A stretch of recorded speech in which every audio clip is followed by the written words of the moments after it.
los Huenayec del Gran Chaco, con una población de 3.200 habitantes, se encuentran asentados en la margen derecha del río Pilcomayo, en el departamento de Tarija.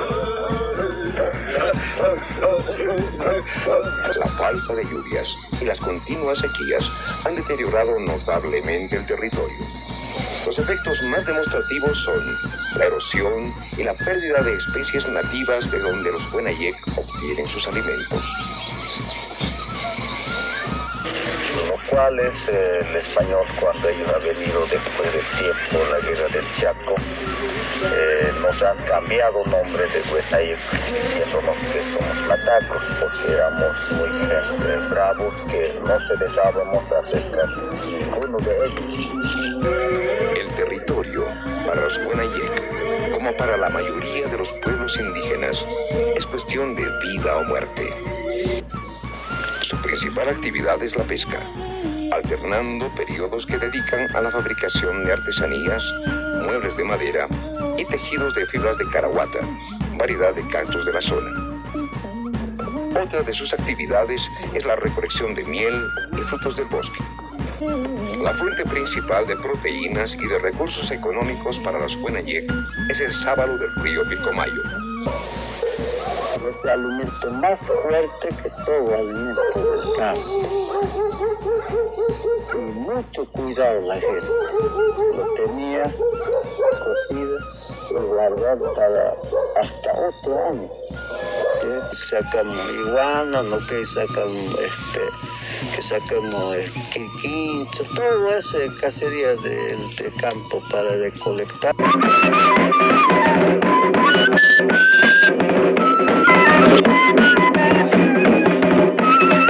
Los tapiete que aún existen habitan pequeñas comunidades cerca de Villamontes en el Chaco de Tarija. Los mapas de Fray Mingo de la Concepción de 1791 ubican a los tapiete en lugares alejados del Pilcomayo, entrando en territorio paraguayo. A mediados del siglo XIX se fundaron las misiones franciscanas en Tarairí, Carandaití y Santa Rosa de Cuevo, entre otras. En 1874, chiriguanos, tobas, chorotis, llané y tapiete se unieron para enfrentar el avance armado de los caraí o blancos. Las crónicas relatan que en esa lucha murieron entre 15.000 y 20.000 indígenas. La Guerra del Chaco entre 1932 y 1935 terminó con la disparación de este pueblo. En la actualidad, la pesca del Pilcomayo es su principal medio de vida. Todavía emplean la red tijera, un antiguo instrumento de los pueblos del Chaco. El futuro de la nación tapiete, con menos de 200 habitantes, es incierto.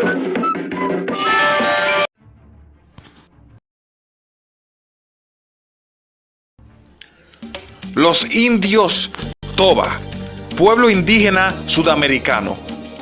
Los Tobas, también conocidos como Con, son una etnia del grupo Pámpido que habitaba en el Chaco central.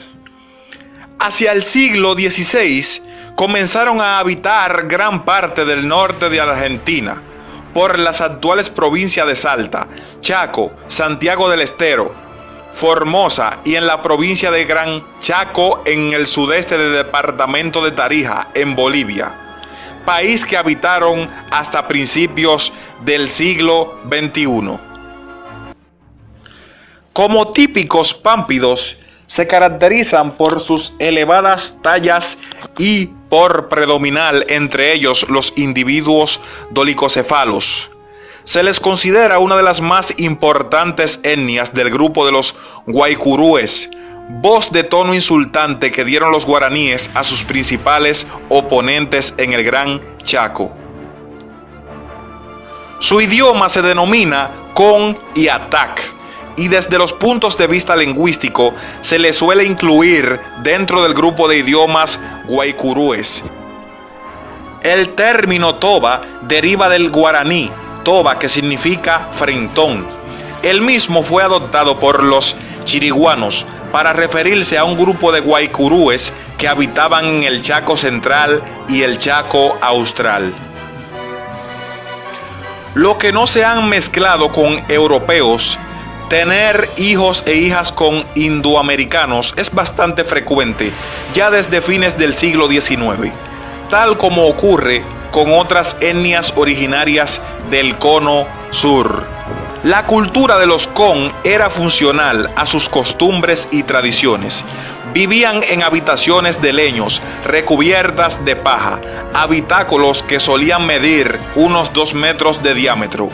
Fabricaban objetos de cerámica, cestería y tejidos con finalidad principalmente utilitaria. Durante los meses cálidos casi no usaban vestimenta, a excepción de simples taparrabos.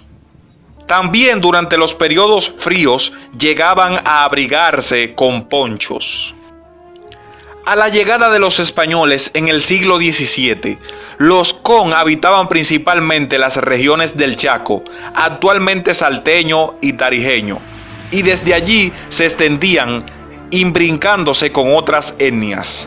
En el siglo XVII los Con comenzaron a utilizar el caballo y pronto devinieron en un poderoso complejo ecuestre en el centro y sur del Gran Chaco, Chaco-Gualambá. Por su sistema de creencias se les ha encasillado de animistas y chamanistas.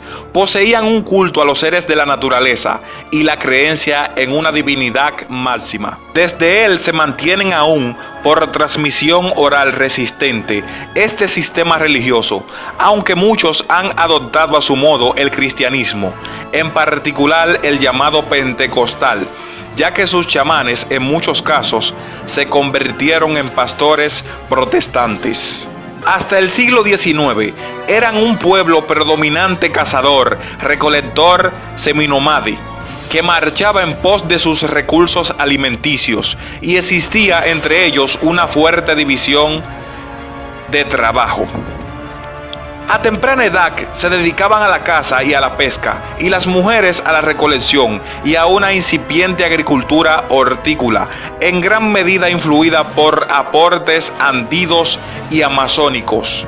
En 2006, las principales agrupaciones de este pueblo se encuentran en el oeste de la provincia de Formosa, el centro y el este de la provincia del Chaco y el norte de la provincia de Santa Fe, en Argentina, y en el Chaco Boreal, en Paraguay.